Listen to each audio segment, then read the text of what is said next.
Jim, crypto news and analysis here. Is stablecoin narrative, is this a new narrative? What is going on in the altcoin markets? What's going on in the crypto markets? I'm going to be breaking this down today. What is going on in DeFi, whatever the hell. But let me just get on with this. So first of all, let's talk about the Bitcoin price action. So Bitcoin currently, it is recovering quite nicely from the bottom range. So it was tickling with 115K. It went to 114,800. And right now it had a pretty strong recovery to around 118,000. And currently, I think this is pretty nice because I was saying in the last video that Bitcoin, when it has its consolidated moves or in any sort of consolidation, then it likes to tickle upwards and then tickle downwards. And just because it broke the structure here doesn't necessarily mean that, oh, it's going to zero. But it's more like that this whole spiel with Bitcoin and now the fact that it is actually taken back the range here is quite good because I was saying earlier that in daily chart, that if Bitcoin closed below around 116,800, then yeah, that'll be kind of bearish. But for now, it actually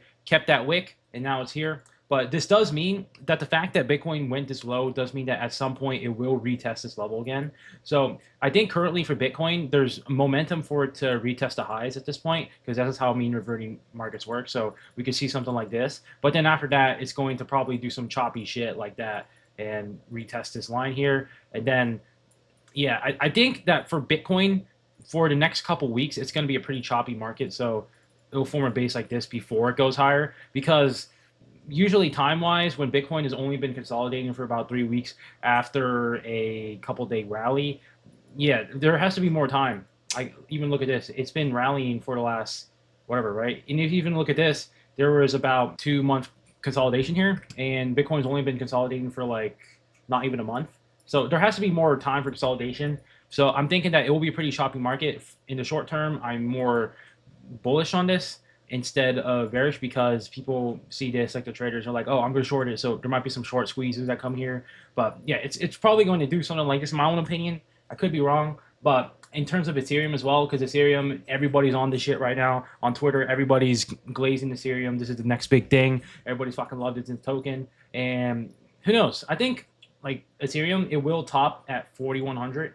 So currently it is resistance wise, it has tapped this like 4 times. I said this in the last video about 1, 2, 3, 4. It's tried to break that 4 fucking times and hasn't done it. And what it's statistically probable that it will probably reject 4,100 again, even though it has done this range. And see again this consolidative move here. Bitcoin's kind of like around here, but yeah, if we look at this time-wise, is this ready for another move higher? Because if we also look on the weekly chart, Ethereum has been having 4 weeks of up-only rallies, and it's pretty high momentum. And now, after such a momentum, you would usually expect statistically for another rally. But this whole week, it's actually stalling the momentum, and there's a red candle here. So this is called like the hammer, I think, candle-wise. But this essentially means that momentum-wise, it has stopped because we have 4 momentum moves. So it went from 2,100 to 3,700, like almost an 80% in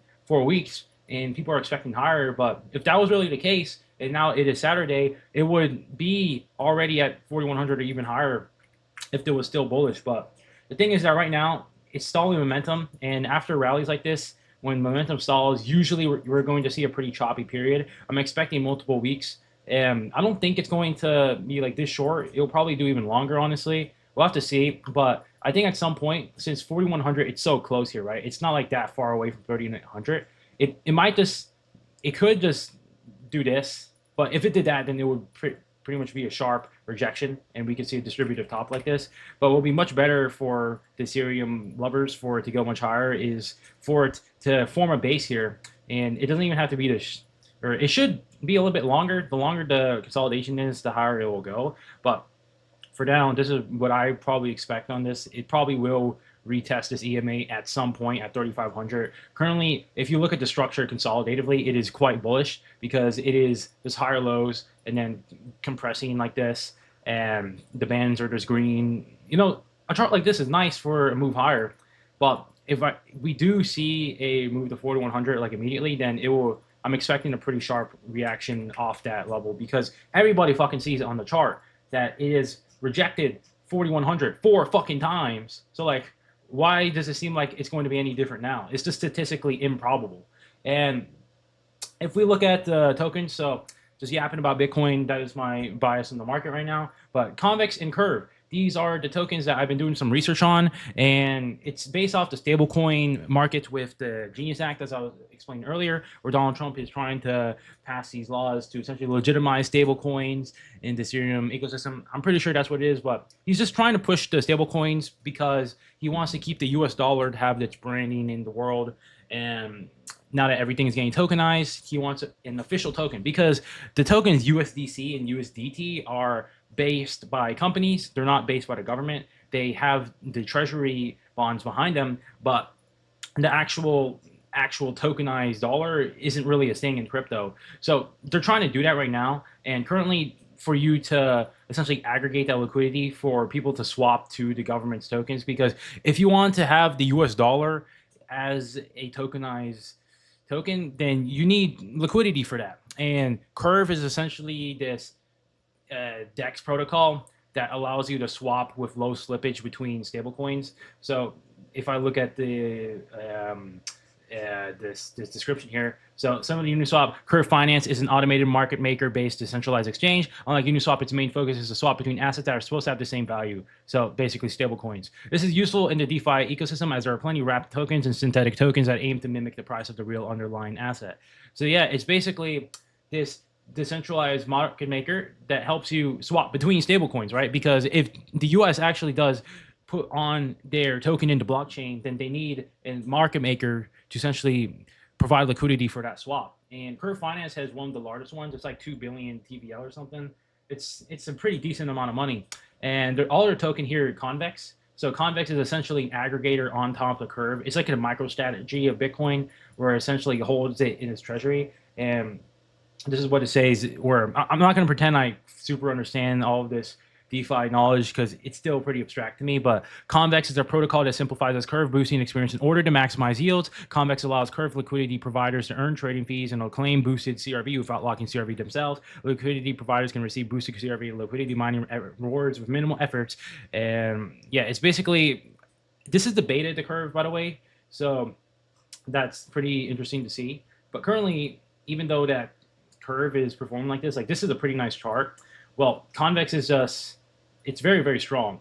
And I'm not sure if, like, let's say we get the Ethereum moments where it goes higher a little bit or it just goes higher. So like, if Ethereum does go to 4,100, because we have to realize that a Convex and Curve are betas to the Ethereum ecosystem, then that's dependent on the Ethereum price action. And if Ethereum follows this choppy moment, then Curve and Convex are also going to follow that choppiness. So right now, the charts on them are, this chart isn't really the best, but it has been accumulating for 3 fucking years, which usually means something's going to happen. Plus, we have this narrative to stablecoins, and if they're going to use stablecoins and use government, they need a protocol, which is what Convex and Curve are. Like, they don't have a fucking competition for stablecoin liquidity aggregators, and these guys are the only fucking people in the world to do it. I don't know. The chart wise, it is really, really strong. Like, the thing is, it's high beta as fuck. So you can expect a pretty decent drawdown anytime. And I don't know. I think it has a lot of potential though. But if Ethereum does do its 4,100 move, then these will explode fucking higher. And if I were to like give price targets, well, this resistance at $15 is pretty probable, assuming the thesis is correct here. But these ones are definitely something interesting to look at. I would highly recommend doing some more research on it because you can't just borrow somebody else's thesis and expect to like full port your whole fucking savings into this shit. You're like, oh my god, he said it's gonna do a 3x. I need to put all my money in it. You gotta, like, you're gonna sell at the bottom if it pulls back like this. Like, what if, like, look at this. It's been going up for 3 weeks, and even like 3 weeks here, it pretty much went down for a bit like that, right? Because the last time the RSI was this fucking deep, it went higher, right? So it went from like $5 to $8, which is pretty decent. So time-wise, there's still room for like another week of moving. But then after that, it pretty much rejected pretty crazily from $8 to fucking $3.6. So, I mean, if you're ready for that volatility and you want to ride this 25% last of the move, then it's not bad to do it. But just know what the risks are. And chart-wise, it doesn't mean that it will go to $15 until it breaks above $8.6, like closes above there. Then it'll be pretty good looking. But for now, it's still in the range, so don't get too fucking horny about this, is basically what I'm trying to say here. yeah, that's just my analysis on this curve convex. I am going to do some more thinking about it. And the altcoins, like if people want to hold spot altcoins, I would wait a bit personally. I mean, you can dollar cost average, but if you want to lower prices, just know that at some point it will retest this 3,500 because it's only retested it once. And usually they like to have like double booty cheeks, like the double bottoms. And we've only had one bottom like that. So just know that there's higher probability for chop instead of altcoins that's completely blasting through the whole fucking market right now, and even others chart, right? Because this is obviously a, I mean, the bands are crossing green for a bit here. Maybe that is decent on the 4 hour. On the daily, it's still green, honestly, but yeah, like I wouldn't be surprised basically if this just does a choppy action like this, right? So, I mean, just look at this, like the sell off here. Does this usually mean that it's going to go straight to the moon like this? I don't know. We'll have to see. Like the charts have momentum, right? Because the last time it did something like this, we were here and we had our red moments here, and then it was just a choppy fuckery like that. So we'll have to see. It would be a much healthier chart if it did something like this. It curved like that instead of just doing straight like that, because that's pretty much the end of an alt season.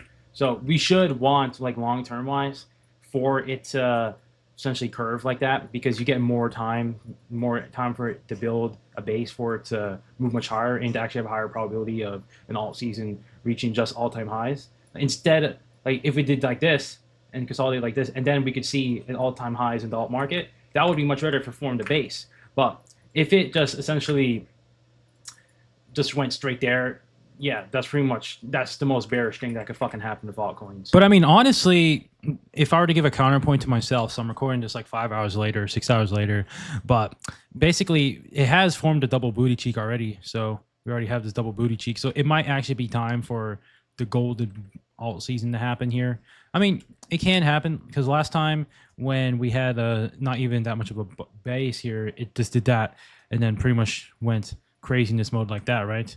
And currently we already had this retest of this support and another retest, but it was a higher low. So this is a bullish structure. And usually when the others chart, so the altcoins, they form a chart like this. So last time it was here, well, there was a little bit of chop here and then something insane, but we'll have to see. That is just, I just want to add another comment there. Let's look at the news here. So Justin, 11.5 trillion BlackRock CEO, CIO Rick Ryder calls for the Federal Reserve to lower interest rates. So I was watching this video. He's basically saying that the Fed should lower the interest rates because allow the housing market for people to have houses more. And that's what I was saying in the other video, where if you lower the interest rates, then people have less mortgage payments to pay because the mortgages are pretty much cheaper. But this guy, he wants it because he knows that if they lower the interest rates, then his bags get pumped. So, like, he'll get a fat ass check, which is why he's calling for these things. But BlackRock, they know what they're fucking doing. So, like, just know that, man. That's just what I'm gonna say. So, let's look at this. So, in the DeFi, there is this Zora token where this is Zora, which is like a launch pad on base, and then there's a pump token. So there's this whole drama going on of Zora and pump, where pump was launched and then it pretty much fucking rugged to the ground as soon as it came out, because Solana just has this absolute G team culture, which is just fucking horrible. So if we look at this pump token, they released this like 2 weeks ago, pretty much down only since. And the contender is Zora, and I think it's like Bonk as well, the Bonk launchpad. But Zora is pretty much like, look at this fucking chart; it's absolutely amazing. And could it go higher? I mean, assuming Ethereum does blast straight to 4,100 in the next few days, and yeah, this will go much higher. But stuff like this is dependent on Ethereum price action, and narratively, it has a lot of attention on it. But personally, I don't think this narrative has, like, do you really think this is going to do another 100x mirror? Because there's some motherfuckers out there on Twitter saying, oh, this is going to be the next 100x token. This is going to be 10 billion TVL. Like, is it going to be? I don't fucking know, man. Maybe it is. But even still, like, look at the volume. It's, like, usually if Ethereum does go higher, like, this can go anywhere, honestly. But will it go to 100 billion like people are saying? Like, at this point, with this much volume like this, something like this, they need room to chill, right? So it's pretty much gonna, like, I wouldn't be surprised if it just did that for the next fucking months, right?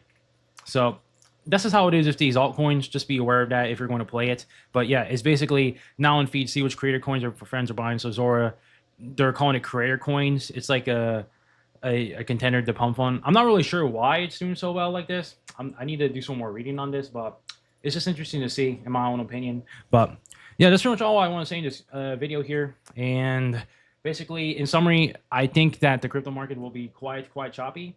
That's my own bias personally. I don't think that people are going to expect the craziness where it's going to fucking go straight to the moon. Bitcoin's going straight to 1 million in the next few days.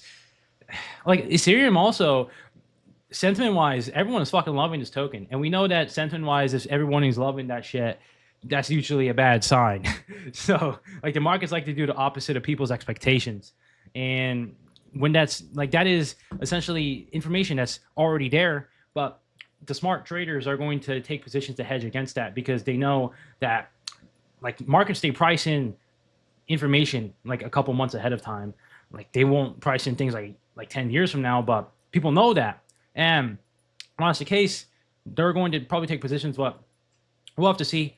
Like that's the difference between traders and investors. Like traders are good at mean reversion and taking positions against other people, while investors are more trend following systems where they thrive really well with shit like Bitcoin, right? Bitcoin's amazing to invest in because trend following wise, this is just amazing, right?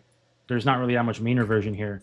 But if you look at other tokens like Ethereum, like, is this really the best? Like, if it was here, yeah, that's the best thing to invest in. But right now, it's more of this meaner version chop.